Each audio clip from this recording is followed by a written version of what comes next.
ਸਾਡੀ ਜ਼ਿੰਦਗੀ ਦਾ ਮਕਸਦ ਸਿਰਫ ਪੈਸਾ ਕਮਾਉਣਾ ਹੀ ਹੈ, ਚਾਹੇ ਉਹ ਕਿਸੇ ਵੀ ਤਰੀਕੇ ਨਾਲ ਕਮਾਇਆ ਜਾਏ ਤੇ ਚਾਹੇ ਉਹ ਕਿਸੇ ਦਾ ਨੁਕਸਾਨ ਕਰਕੇ ਕਮਾਇਆ ਜਾਏ।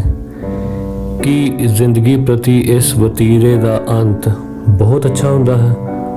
ਸੋ ਆਓ ਇਹ ਲੈਸਨ ਹਾਫ ਅ ਰੁਪੀ ਵਰਥ ਬਾਏ R.K. ਨਾਰਾਇਣ ਅਸੀਂ ਪੜ੍ਹੀਏ ਤਾਂ ਕਿ ਸਾਨੂੰ ਇਹ ਪੱਕਾ ਹੋ ਜਾਏ ਕਿ ਜ਼ਿੰਦਗੀ ਨੂੰ ਜੀਣ ਲਈ ਸਾਨੂੰ ਗਾਈਡਿੰਗ ਪ੍ਰਿੰਸੀਪਲ ਕਿਹੜਾ ਰੱਖਣਾ ਚਾਹੀਦਾ ਹੈ ਜੋ ਕਿ ਸਾਡੇ ਜੀਵਨ ਨੂੰ ਸੇਧ ਦੇਵੇ। ਲੈਸਨ 3 ਹਾਫ ਅ ਰੁਪੀ ਵਰਥ। ਤੀਜਾ ਪਾਠ ਅੱਧੇ ਰੁਪਏ ਦੀ ਕੀਮਤ। ਸੁਬੀਆ ਅ ਰਿਚ ਮਰਚੈਂਟ। ਸੁਬੀਆ ਇੱਕ ਅਮੀਰ ਵਪਾਰੀ sold rice at a price, ਕੀਮਤ ਲੈ ਕੇ ਚਾਵਲ ਵੇਚਦਾ ਸੀ। A poor man approached him for half a rupee worth of rice. ਇੱਕ ਗਰੀਬ ਆਦਮੀ ਉਸ ਕੋਲ ਪਹੁੰਚਦਾ ਹੈ ਅੱਧੇ ਰੁਪਏ ਦੀ ਕੀਮਤ ਦੇ ਚਾਵਲ ਲੈਣ ਲਈ। Did the merchant give him rice? ਕੀ ਉਸ ਵਪਾਰੀ ਨੇ ਉਸ ਨੂੰ ਚਾਵਲ ਦਿੱਤੇ? Let's read the story. ਸੁਬੀਆ sold rice at the market gate. ਸੁਬੀਆ ਬਾਜ਼ਾਰ ਦੇ ਗੇਟ ਤੇ ਹੀ ਚਾਵਲ ਵੇਚਦਾ ਸੀ। In his shop you found, ਉਸ ਦੀ ਸ਼ੋਪ ਵਿੱਚ ਤੁਹਾਨੂੰ ਮਿਲਦਾ ਹੈ heaped in wicker baskets, ਜੋ ਕਿ ਇੱਕ ਵਿਕਰ ਬਾਸਕਟ ਜੋ ਤੀਲਿਆਂ ਨਾਲ ਬਣੀਆਂ ਹੋਈਆਂ ਟੋਕਰੀਆਂ ਹਨ ਉਹਦੇ ਵਿੱਚ ਉਹਦਾ ਢੇਰ ਲੱਗਿਆ ਹੋਇਆ। ਕਿਸ ਚੀਜ਼ ਦਾ? all varieties, ਸਾਰੀਆਂ ਕਿਸਮਾਂ ਦਾ। ਕਿਸ ਤਰ੍ਹਾਂ ਦੀਆਂ ਕਿਸਮਾਂ? From pebbly coarse rice to Delhi samba, ਕਿ ਕੰਕਰਾਂ ਨਾਲ ਭਰੇ ਹੋਏ ਮੋਟੇ ਚਾਵਲਾਂ ਤੋਂ ਲੈ ਕੇ ਇੱਕ ਅੱਛੀ ਕੁਆਲਿਟੀ ਦੇ ਡੈਲੀ ਸਾਂਬਾ ਚਾਵਲਾਂ ਤੱਕ ਦੀਆਂ ਕੁਆਲਿਟੀਜ਼ ਉੱਥੇ ਤੁਹਾਨੂੰ ਮਿਲਣਗੀਆਂ। ਉਹ ਕਿਸ ਤਰ੍ਹਾਂ ਦੀਆਂ ਨੇ? ਵਾਈਟ ਐਜ਼ ਜੈਸਮੀਨ, ਜੈਸਮੀਨ ਦੇ ਫਲਾਵਰ ਦੀ ਤਰ੍ਹਾਂ white, and slender as a needle, slender ਹੁੰਦਾ ਪਤਲੇ ਜਾਂ ਪਤਲਾ, ਅਤੇ ਸੂਈ ਵਰਗੇ ਪਤਲੇ ਚਾਵਲ। His shop was stuffy, stuffy ਹੁੰਦਾ ਜਿੱਥੇ ਹਵਾ ਜ਼ਿਆਦਾ ਨਾ ਪਹੁੰਚਦੀ ਹੋਵੇ, ਵੈਂਟੀਲੇਟਡ ਨਾ ਹੋਵੇ, and dark, ਅਤੇ ਹਨੇਰੇ ਨਾਲ ਭਰੀ ਹੋਈ ਸੀ।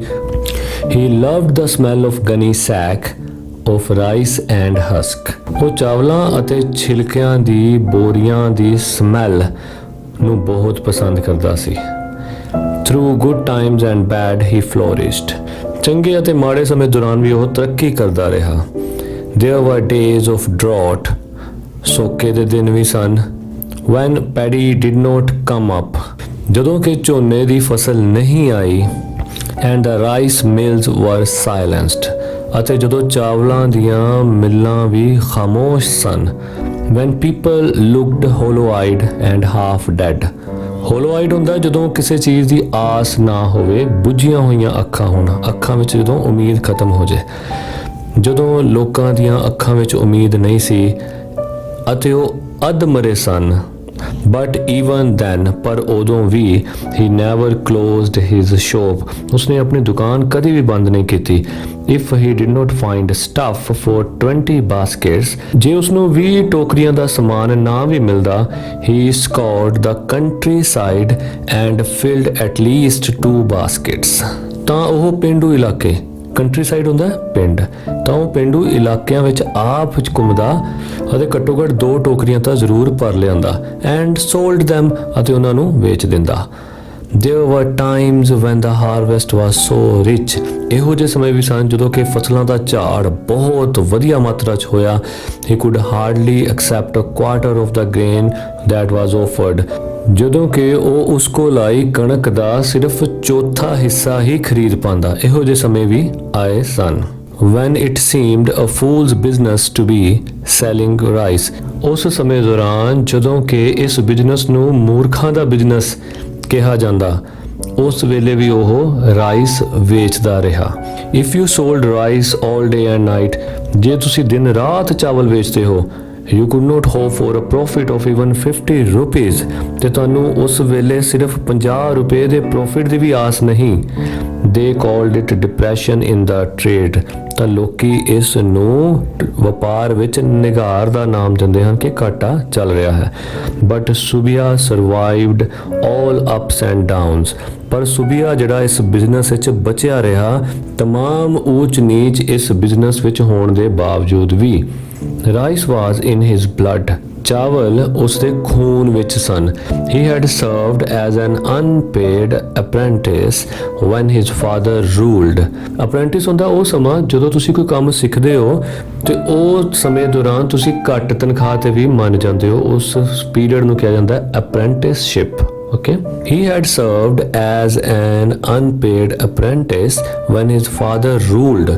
ਜਦੋਂ ਉਹਦੇ ਪਿਤਾ ਜੀ ਬਿਜ਼ਨਸ ਚਲਾਉਂਦੇ ਸੀ, ਉਸ ਵੇਲੇ ਤਾਂ ਉਸਨੇ ਬਿਨਾਂ ਕੋਈ ਪੈਸੇ ਲਏ ਇਹ ਕੰਮ ਸਿੱਖਿਆ ਸੀ। Those were days when Subia loathed the rice bags. ਲੋਥ ਹੁੰਦਾ ਜਦੋਂ ਕਿਸੇ ਚੀਜ਼ ਦੀ ਇੱਛਾ ਨਾ ਹੋਵੇ। ਉਹਨਾਂ ਦਿਨਾਂ ਵਿੱਚ ਸੁਬੀਆ ਨੂੰ ਇਹਨਾਂ ਚਾਵਲਾਂ ਦੀ ਬੋਰੀਆਂ ਦੀ ਇੱਛਾ ਬਿਲਕੁਲ ਨਹੀਂ ਸੀ। He longed for the crowded streets, cinemas, football matches and wrestling tournaments. Longed ਹੁੰਦਾ ਬਹੁਤ ਜ਼ਿਆਦਾ ਇੱਛਾ ਕਰਨੀ।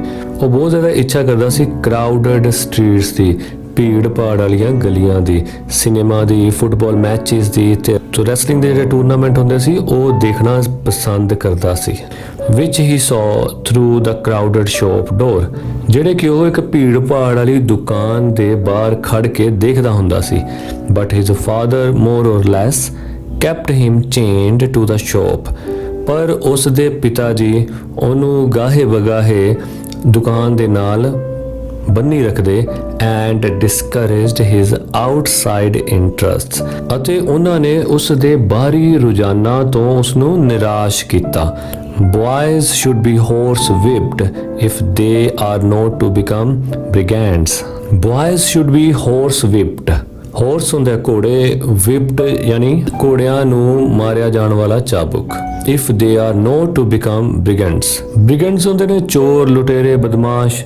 ਪਰ ਆਮ ਭਾਸ਼ਾ ਵਿੱਚ ਇਸ ਨੂੰ ਮਾੜੀ ਸੰਗਤ ਵਾਲੇ ਦੇ ਤੌਰ ਤੇ ਵੀ ਵਰਤ ਲਿਆ ਜਾਂਦਾ ਹੈ। ਸੋ ਸੁਬੀਆ ਦੇ ਪਿਤਾ ਜੀ ਦਾ ਖਿਆਲ ਸੀ ਕਿ ਜਿਸ ਤਰ੍ਹਾਂ ਘੋੜੇ ਨੂੰ ਚਾਬੁਕ ਮਾਰ ਕੇ ਕੰਟਰੋਲ ਕੀਤਾ ਜਾਂਦਾ ਹੈ, ਉਸੇ ਤਰ੍ਹਾਂ ਲੜਕਿਆਂ ਨੂੰ ਵੀ ਕੰਟਰੋਲ ਕਰਕੇ ਰੱਖਣਾ ਚਾਹੀਦਾ ਹੈ ਜੇ ਉਹਨਾਂ ਨੂੰ ਮਾੜੀ ਸੰਗਤ ਤੋਂ ਬਚਾਉਣਾ ਹੈ। He practiced this theory of child training with such steadfastness that in due course the little man had no eyes or head for anything except rice and the market. ਉਹਨਾਂ ਨੇ ਆਪਣੇ ਬੱਚੇ ਦੀ ਟ੍ਰੇਨਿੰਗ ਦੀ ਇਹੀ ਪਰੰਪਰਾ, ਇਹੀ ਥਿਊਰੀ ਇੰਨੀ ਪਰਪੱਕਤਾ ਦੇ ਨਾਲ ਚਾਲੂ ਰੱਖੀ ਕਿ ਟਾਈਮ ਦੇ ਬੀਤਣ ਨਾਲ ਸੁਬੀਆ ਦਾ ਚਾਵਲਾਂ ਅਤੇ ਉਸ ਦੀ ਮਾਰਕੀਟ ਤੋਂ ਬਿਨਾਂ ਹੋਰ ਕਿਸੇ ਪਾਸੇ ਧਿਆਨ ਨਾ ਰਿਹਾ।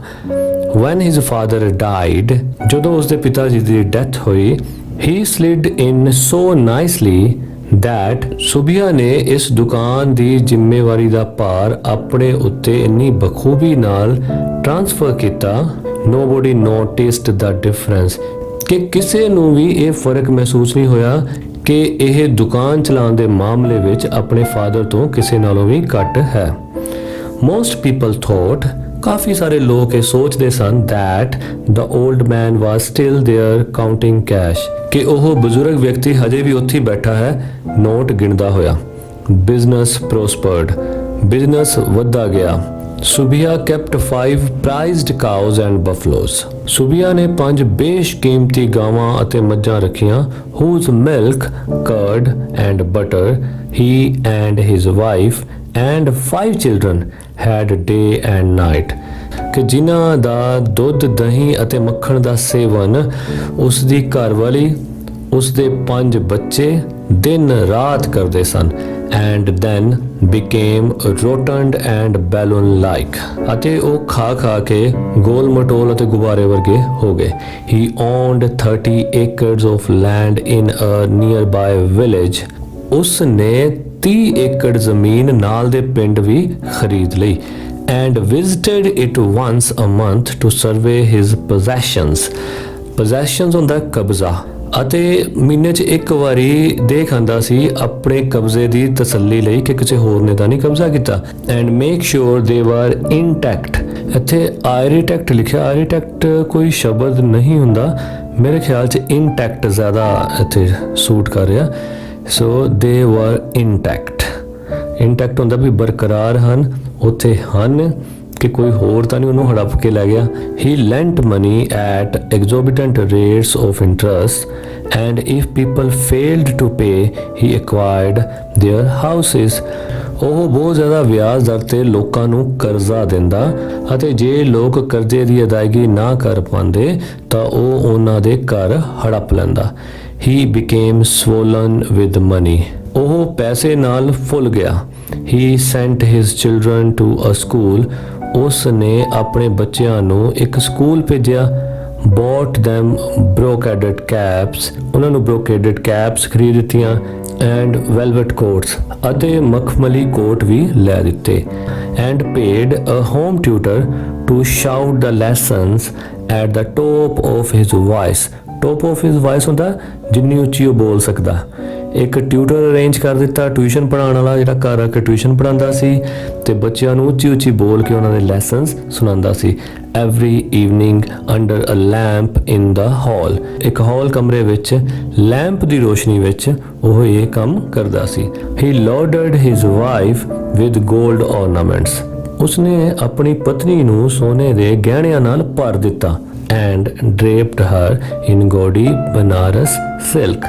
draped ਹੁੰਦਾ ਕਿਸੇ ਨੂੰ ਕਿਸੇ ਚੀਜ਼ ਵਿੱਚ ਲਿਪਟਾਣਾ, ਓਕੇ। ਗੌਡੀ ਹੁੰਦਾ ਚਮਕਦਾਰ ਭੜਕੀਲੀ ਬਨਾਰਸ ਸਿਲਕ, ਹੈ ਨਾ, ਅਤੇ ਉਸ ਨੂੰ ਚਮਕਦਾਰ ਭੜਕੀਲੇ ਬਨਾਰਸ ਸਿਲਕ ਦੇ ਕੱਪੜੇ ਵੀ ਪਹਿਨਾਏ।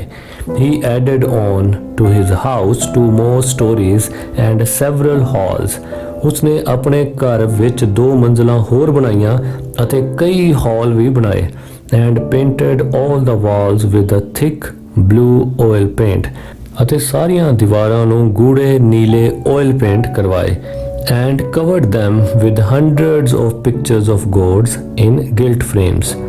ਗਿਲਟ ਹੁੰਦੇ ਨੇ ਸੁਨਹਿਰੀ ਜਾਂ ਜਿਨ੍ਹਾਂ ਫਰੇਮਸ ਦੇ ਉੱਤੇ ਸੋਨੇ ਦਾ ਪਾਣੀ ਚੜਿਆ ਹੋਵੇ। ਸੋ ਉਸਨੇ ਕਈ ਸਾਰੇ ਦੇਵੀ ਦੇਵਤੇ ਦੀਆਂ ਪਿਕਚਰਸ ਜਿਹੜੀਆਂ ਸੀ ਉਹ ਵੀ ਉਹਨਾਂ ਦੀਵਾਰਾਂ ਤੇ ਟੰਗੀਆਂ ਜਿਨ੍ਹਾਂ ਦੇ ਫਰੇਮਸ ਤੇ ਸੋਨੇ ਦਾ ਪਾਣੀ ਚੜਿਆ ਹੋਇਆ ਸੀ।